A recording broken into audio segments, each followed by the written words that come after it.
Yeah, but let's go into the drop itself, the time we have been waiting for. Now let's see, look at that, immediately, Lee Sin locked in. That's how you know things are, it's going down.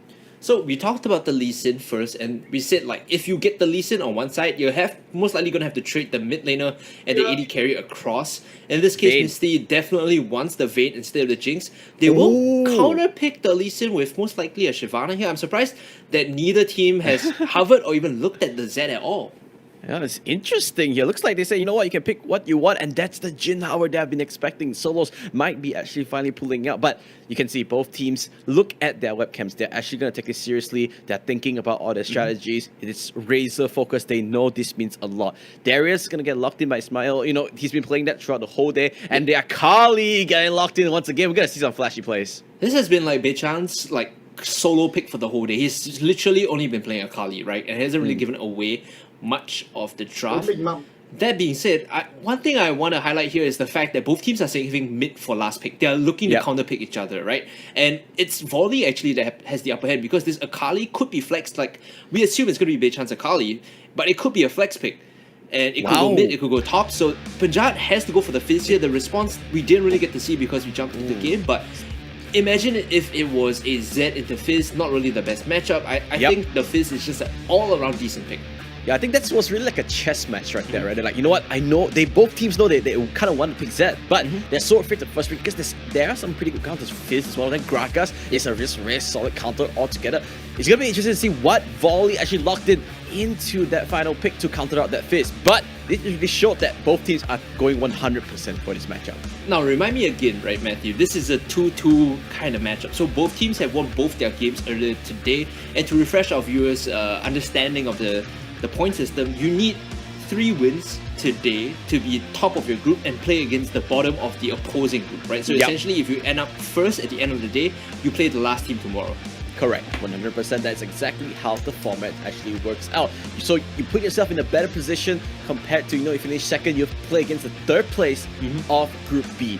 And we saw already, right, throughout the day, Group B has been very, very close. Yeah, it's been super tight, right? I mean, we were looking at the standings, we were looking at the players, and we're like, well, Group A is a little bit like the Group of Death. But now you look at the Group B, you're like, well, these guys came to play. Yep, so now we're going into the game itself. Wow, just to remind everyone, we are looking from the player's perspective. So you're always going to be looking from, it's a mirrored thing. So you're always going to look that you're going towards the top right. It's no problem. It's not a stream issue or anything. It's just the player's perspective. Okay, so I think I saw a Yasuo in the mid lane there against the Fizz. Okay, so if it's a Yasuo, this brings up some matchup tricks, right? You can use the wind wall to block Chum the Waters. You can use your dash to evade a lot of the sticking damage that Punjab has because Playful Trickster is very telegraphed. If you can dash around, you can dodge a lot of the damage, and most Fizz players will max E first. So I think this is a valuable matchup for the Yasuo. The thing that I'm worried about is they don't have the best setup for his last breath, right? You only have the Nami Tidal Wave, you don't have like a Malphite, you don't have a Gragas, you don't have anything with like reliable knockups.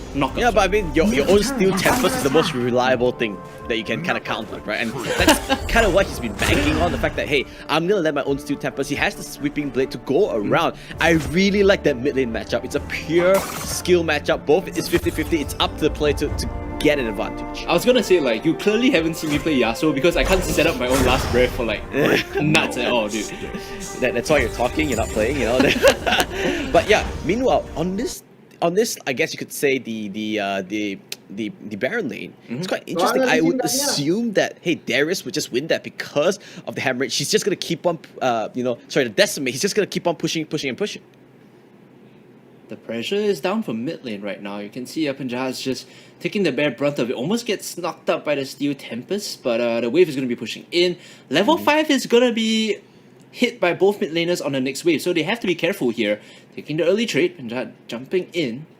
So now, because of this, it's quite even, but you can see Lee Sin hovering around mid lane. He's going to pop the Honey Fruit, going to regen a little bit. Half of level before he hits level 5. After this wave should be enough. Now, Myung needs to be really careful in this, so he cannot overextend. We're not sure where the Shyvana is, but as a Shyvana, you don't really want to look for ganks in this early stage.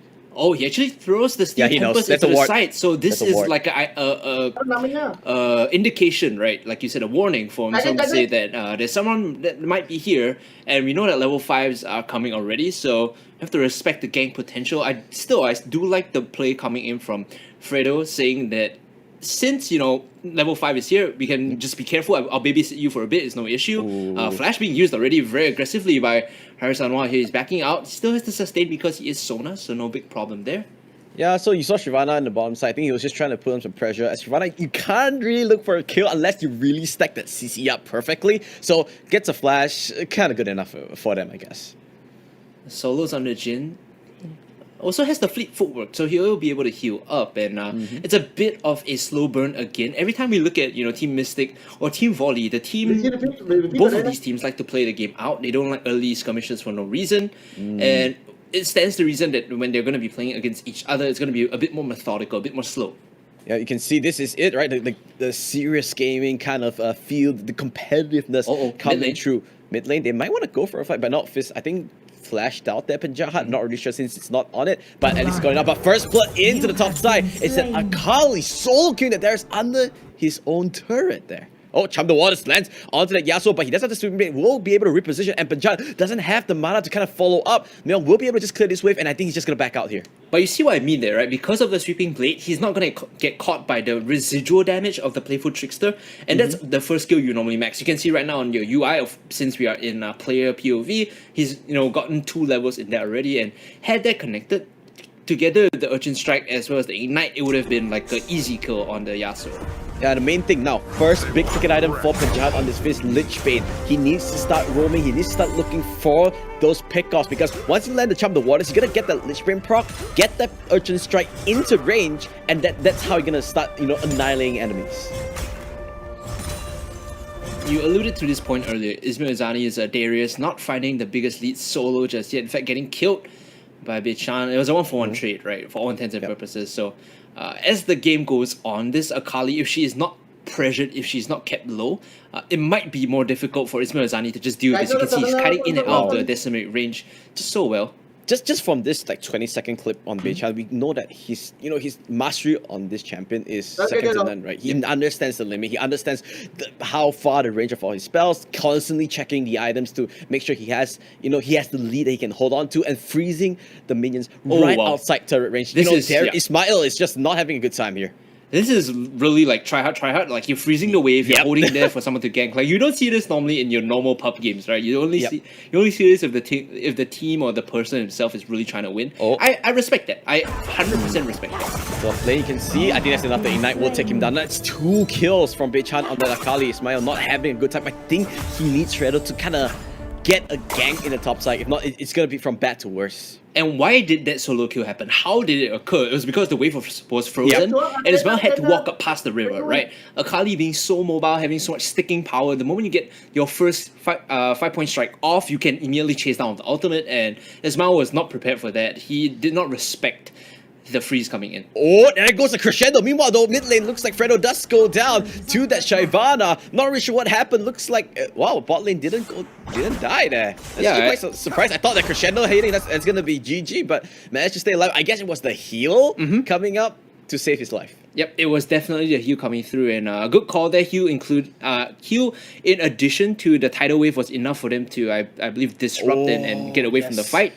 Dragon is taken away by the Shyvana here, so it's going to be a small bonus. This is what you want, right? If you have Shyvana on the team, you definitely need this. Hold on here. Misty coming in for the kill onto Solos. His name might just end up how he dies here. Well, he's the Vayne player backing off, so at least some space created. Yeah, I mean, at least you take the heal off. You know that you took a summoner. That's kind of the best you can kind of bank on, because he's under turret as well. You don't want to throw away the lead. 3-0, Vietnam has an early lead in this game, and they can go for the snowball. I'm surprised that they committed that foul with the Vayne and the final hour to kind of, pressure him out. You would think that I mean, final hour is on a pretty short cooldown, so I think it's still pretty okay. Yeah, and the interesting thing I want to highlight, I'm sorry to cut you out there, is Solos is actually going for the Guardian Angel again. It seems to be a bit of his team's playstyle. You kind of want the additional security. Damage be damned, you just want to be able to survive and fight with your team, right? So it's like a safety net of sorts. I mean, I understood why he did it on the Kaiser, because as Kaiser you can dash in, you can reposition, right? You do want that additional survivability, but on Jinx, not Jinx, excuse me, on Jin, it's not as useful. Yeah, so just one thing I want to highlight really quickly to our audience, why Dragon is so important on Shyvana is because when he's, a whiff crescendo, unfortunately, as we saw. Yeah, but why Drake is so important is the Infernals actually give Shyvana a bonus in her Dragon form himself. Yep. So the Inferno, if I'm not mistaken, gives true damage whenever she pops the Flame's Breath. Hold on. Perfect execution coming in. Good kick back from Fredo. He keeps his top laner alive. Oh, but here comes Shyvana, just diving in the Dragon Descent. And Fredo is going to go down here. A quick double kill. You talked about the bonuses of picking up Dragon, and down here on that Shyvana is starting to pop off. Yep, so you really want to control the Dragon, and now he got the Rift Herald as well. Gonna push it out. Mitty might be a little bit of trouble. Shoot, get that kill. Vayne, he is going for the jugular here. Pops the guy. Here comes Manjaha. Gonna pick up that kill. At least they managed to trade something across the map, but things are not looking good for the top side of the map for Mystic. Yep, for the Dragon lane is getting just... Oh, excuse me, rather, the Rift Herald and the Baron lane is just getting shoved in. They're gonna get another charge on the Rift Herald too. And at this point, if you are the Darius player, you feel very uncomfortable pushing up. Like, Ismail is not safe at all in this lane. Yep, and you can see Dang Yim is super far ahead already. I think he's level 10. He's already one level ahead of the Lee Sin of Fredo, and that's kind of a small little gauge, right? Whether you're ahead in the jungler. The EXP is the main sort of calling point. Of course, you can do the damage and whatnot, but if you're farming consistently, that's going to be it. But meanwhile, the mid lane, you can see, here goes the fight here, but beautiful flash will dodge off what would have been a sure condemn into the stun. Great play coming in, and credit to the Yasuo player. Msong managed to dodge away from the playful trickster still. So again, it's this idea of if you dodge away from the E, you are more likely to survive. Yep. Bichan still just holding that lane. He's playing his Akali to perfection, I would say. Oh, coming through. He's just holding. He's waiting for an opportunity before he goes for the push. Wait for the minion. Make sure that, hey, it's kept into your side of the river so nothing bad can ever happen. I think the only real pressure that the Mystic can count on is this Lee Sin. And now, if you look at the minimap right now, there's a ward in the blue side of the jungle of Mystic's jungle, right? And that already spot out Lee Sin. They already know, hey, he's on the top side. Just be careful. Don't overextend. Just play safe.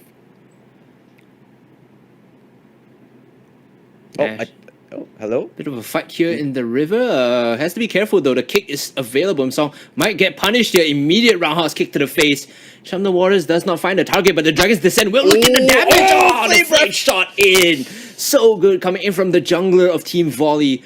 The Vietnamese players are stepping up. They're taking this to the next level now and pressuring Team Mystic out. And with this Air Dragon should be available for him to take. And the more dragons he gets, the stronger he's gonna be, and he's scaling up pretty well in the late game, Matthew. Yep, and that's what the most important thing it is, because this is gonna be it. What we're gonna do is, because whenever this Drake comes through, Shyvana's power level just increases.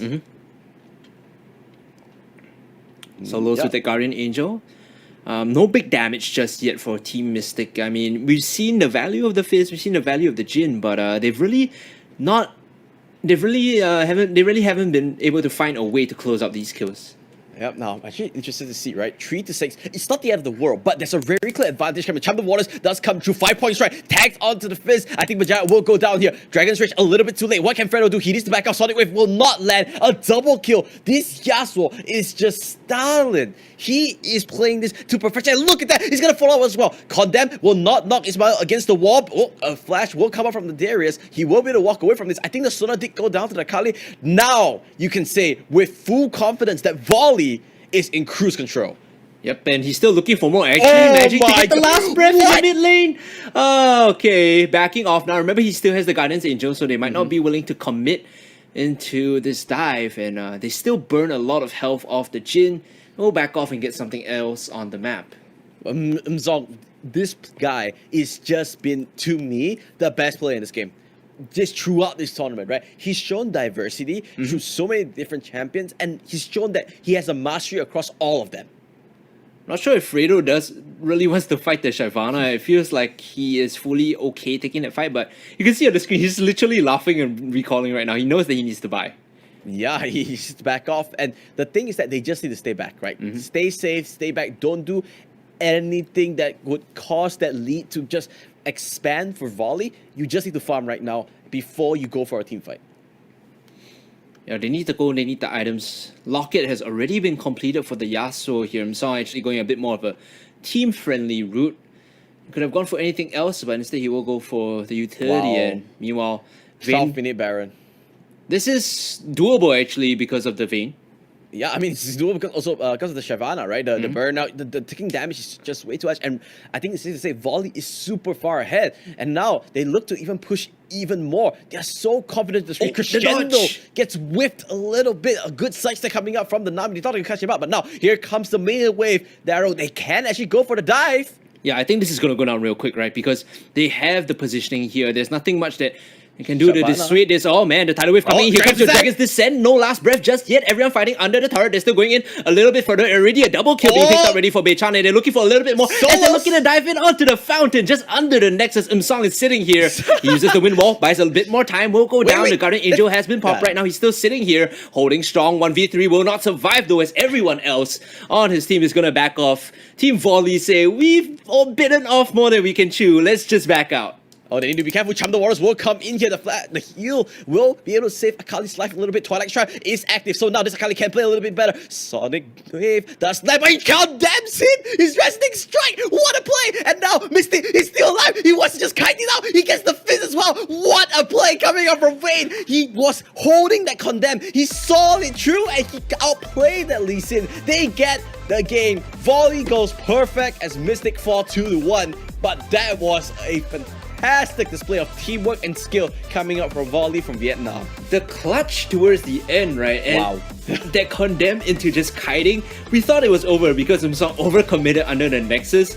And we thought, okay, well, if the Yasuo dies, they lose a lot of damage. But turns out they had an AD carry all along. That's the plan, man. To get the attention of the Vayne so she can just literally walk up and kill the Nexus. I mean, this has been a display to just be amazed at, right? That game, we thought it was going to be a very close game because both teams have shown really, really good displays throughout the day, but Volley just stepped up a whole new level. Yeah, and with that, you know, Team Volley from Vietnam is going to finish at the end of the day 3-0 with 3 points. They're going to be top of their group and have their pickings of, you know, the weaker side of the bracket. I think they would be very happy with that. Yeah, and you know what's the main thing? They're going to be in the opposite side of brackets with Inspire from Indonesia. It might just be an Inspire Volley final. It's a bit early to speak because, you know, the teams still have more or less 12 hours to figure out what they want to do tomorrow and sit down and go through a conversation about strategy. We still have one more match for the day before we close out our broadcast, and you can see at the bottom of your screen it is going to be Team Keeper from Cambodia versus Team Marshall from Myanmar. Both teams have been struggling to find their footing, but at the end of it, you know, the team that comes out of this is going to be, I guess, a bit more comfortable going through tomorrow. Yep, of course, remember to vote. Hopefully you do vote, but let's go back and look at the highlights of that game because it was a really, really clean game. I think everything started from that Akali on that Baron side. Yeah, and you talked about the jungler, right? More importantly, it's the jungler for Team Volley that makes things happen for them. We thought that dive was, you know, over. Arrives with the Dragon's Descent, immediately knocks him up and damages them down, and just, it's easy pickings for them to clean up. Yeah, I could see that mistake. They were looking for the openings, they were looking for plays, but this Shyvana was just super far ahead. A Flames grab just tagging things through, and here you thought, hey, maybe that's the comeback because that's 2v2, but the Akali once again, really clean stuff. Yes, Fredo did what he could, but it's just way too synchronized coming from Volley. I love that, you know, Beichan has only been playing Akali today. Like 3 games, all Akali, but all spectacular Akali games, right? And this final fight here, we are focusing on the Yasuo because he runs in, takes on 1v3, even though he is GA, he's sitting here and tanking the Nexus, right? But that buys time for the Vayne to reset, to rejoin the team. Everyone's like, okay, bye-bye Yasuo, you're dead, you know, we're not coming to help you at all. See you, go next, you know? And his team, 4 members look at this here. Sorry, look at this, right? There you go. He waits for the resonating strike. He knows it's coming. He knows it. And then he just aims it onto that Lee Sin and pushes him out. If not, it would have been 100% dead, and maybe, you know, Volley wouldn't have been able to end there. Misty looked very pleased at herself for making that play, and you know, I would be super pleased. As well you should, right? look at this scoreboard, endgame scoreboard rather. The item that stands out to me is Beichan's Infinity Orb, the 604 Akali. The third item is actually a unique item to Wild Rift. It amplifies all spell damage and all spell damage to enemies below a certain threshold of health. So think of it as like a bonus damage to low health enemies with all of your spells, right? And it synchronizes so well with a kit because Perfect Execution does more damage when your opponents are low health. Yeah, and I think you could see, right, the way that Beichan maneuvers with Akali, understanding her kit to the maximum potential. Because Jahat solos actually, in terms of the damage score, they are quite, over there, right? But the problem is, they just couldn't control the macro. Yeah, I think the macro, early game portion, the macro was what really lost them a lot of the lead, because you think about winning lanes and losing lanes. It's okay to give over a small lead, but when you lose turrets and you lose structures and you lose vision, then you get caught in the jungle, then you get picked off. Yeah, and that's basically the snowball that comes through. And I have to say, Beichan, really strong display on Akali. If everything could ban something, I would ban Akali away. I think a lot of teams would be banning Zed, they'd be banning Akali, they'd be banning Jhin, right? So again, we saw the value, pros talk about the value of the Jhin, but at this level of play, when it comes to, finding your footing, the immobility of the Jhin hurts. Yeah, but let's look at the goal, right? From minute 1, you can see the spike that turns into the red side. It's that first blood. Yep. Once that first blood started, there was no going back. It could, Mystic tried to come back with some small little plays in the jungle with Fredo, but they just couldn't find a big opening. Yeah, I think the chokehold from Team VOLLEY was so precise and so controlled that they never gave away anything that they didn't have to, right? They're okay taking a pick and backing off, they're okay just holding vision, but the moment it's go time, they pull the trigger and all 5 of them make the play. Yeah, and the one thing I want to highlight before we go, if you look at the bottom side of the screen, you could see the small little images. It just shows the dragon being killed, the Rift Herald being killed, and you can see it's always being killed as soon as it spawns. Yep. The moment it's down, you finish it and then you just propel your lead further even more. Yeah, and this is why I love Shyvana, right? It's such an objective sort of hero. You burn all these jungle camps so quickly and you just accelerate the lead, and the MVP is going to be Beichan. He was insane, right? We saw his micro control, we saw his macro rotations, and I think this guy is just insane on Akali. Yeah, I love how he was freezing the wave, and for a period you could see Ismail was a bit confused, like, how do I CS and get EXP here? He walked up immediately, Beichan's like,